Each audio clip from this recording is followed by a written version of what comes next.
好，各位同工，大家好啊！我係阿 Sir。咁咧最近咧，我又發現咗咧，Gemini咧佢個語音功能咧又再提升咗佢嘅威力。咁啊，你無論開住個咪，又或者係俾一個聲音檔俾佢咧，佢可以咧即刻準確地咧將個聲音檔變翻做文字，無論英文又得，廣東話都已經冇問題。好，我哋即刻試一試啊！咁啊，寫一個 app 啦 ，create 一個 Canvas app that can listen to English。即係聽英文啦，同埋咧 output 翻一個 transcript 出嚟，將聲音轉文字 in real time， 即係實時做。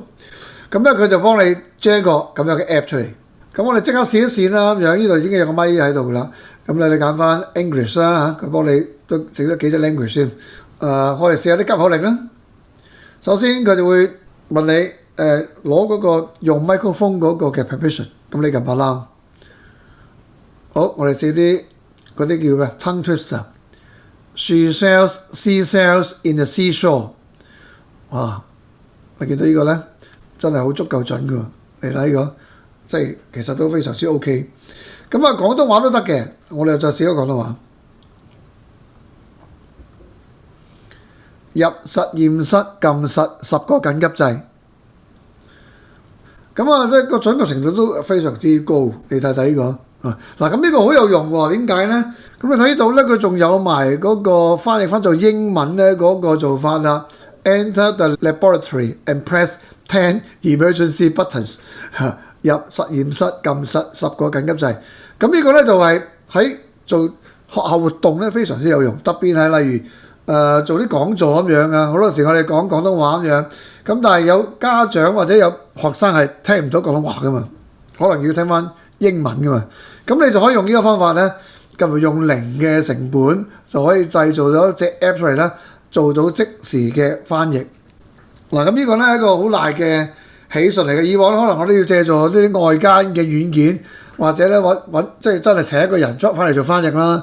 咁但係將來咧唔需要啦嘛，你只要整一個即係 Gemini 嘅 Vibe Coding 就可以咧整一個咧校內翻譯用嘅 App。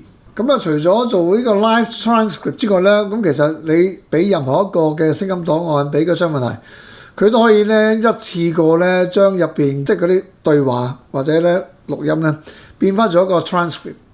咁咧無論係英文、廣東話咧都搞掂。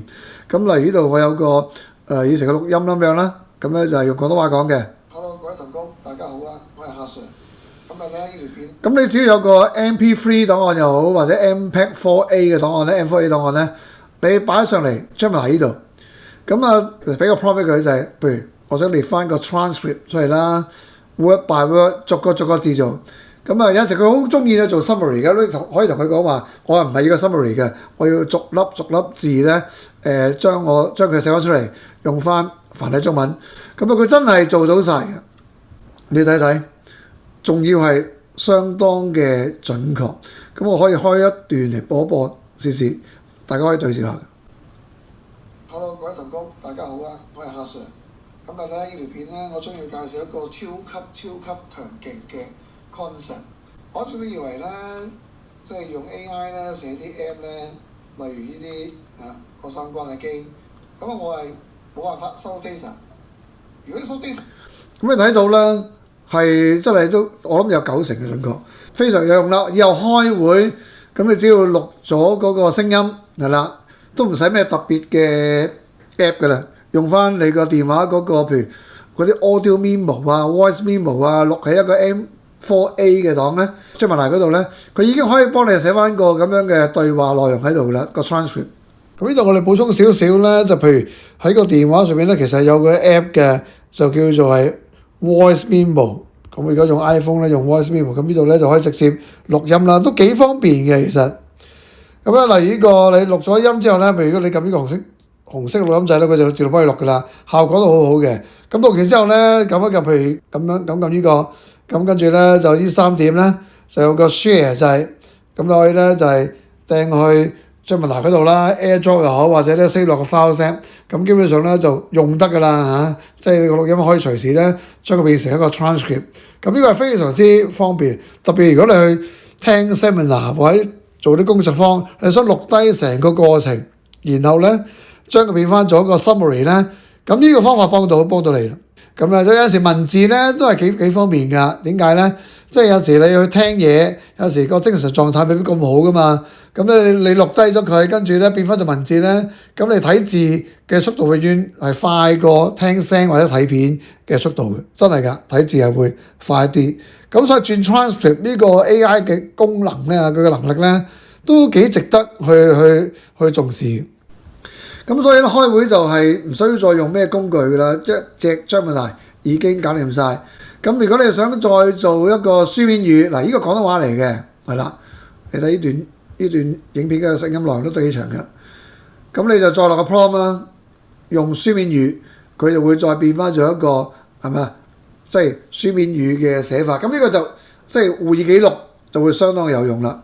咁啊嫌佢太長，咁啊我哋好明顯啦，將呢個咧就唔係能夠直接用嘅，我哋要佢寫埋一個 summary 啦 ，write a summary of the transcript。Traditional Chinese， 咁呢啲咧就開會可以用得啦，係嘛？一堆嘢，仲要係寫得非常之有效率。咁可能真係一兩分鐘就做完一個會議記錄。咁以往唔係噶嘛，即係想寫呢啲開會嘅記錄咧，係都非常之艱辛。而家咧都乜都唔使啦，近乎係零成本咁滯嘅啦已經。咁就可以話 AI 就係好似 empower 咗我哋咧，可以咧將一啲好沉悶、好重複嘅工作咧，可以咧即係用秒鐘咧去做完佢。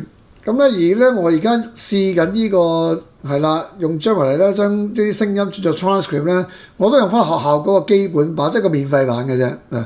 免費版嗰個 account 已經搞掂啦，你唔需要再特別再課金咧去做呢件事。咁所以咧呢個係一個非常之大嘅方便。所以咧如果你日後想去一啲 seminar 或者 workshop，你想咧即係留翻啲內容咧嚟日後做自修咧，咁呢個錄音係一個方法嚟嘅。不過你要將佢轉翻做 transcript， 譬如你仲可以咧透過 white coding 咧將嗰啲嘅 transcript 咧整理成一個網頁咁樣，方便咧日後咧即係要嚟自修啦，或者咧做一個 reference 咧，或者咧你想將個內容咧再 po 翻出嚟咧，再進行整理，咁就係相當之嘅方便啦。因為咧你有咗個稿喺度啊嘛。其實諗諗下呢個可能都對某啲學生可能好有用。例如就係真係如果有學生冇翻學，咁你錄低咗老師講嘅內容咧，跟住咧變翻咗 transcript send 俾個學生，佢亦都會知道咧嗰堂咧大概講嘅咩內容。每一個字佢都會咧記低翻。咁有時拍片咧個問題，拍片係其實 OK 嘅，問題就係個 file size 比較大。呢個 transcript 嘅方法咧，好短時間就可以睇到晒成堂嘅內容。咁咧只係爭在冇個畫面嘅啫，即係冇咗個畫面嗰個問題。咁可能將來再諗下呢個方法 capture 埋上頭一啲嘅圖像啦，或者咧係照片啦，咁咧就可以咧彌補到咧而家未有畫面個問題。好啦，呢條片咧我哋講到呢度啦，咁咧我哋下條片再見啦，拜拜。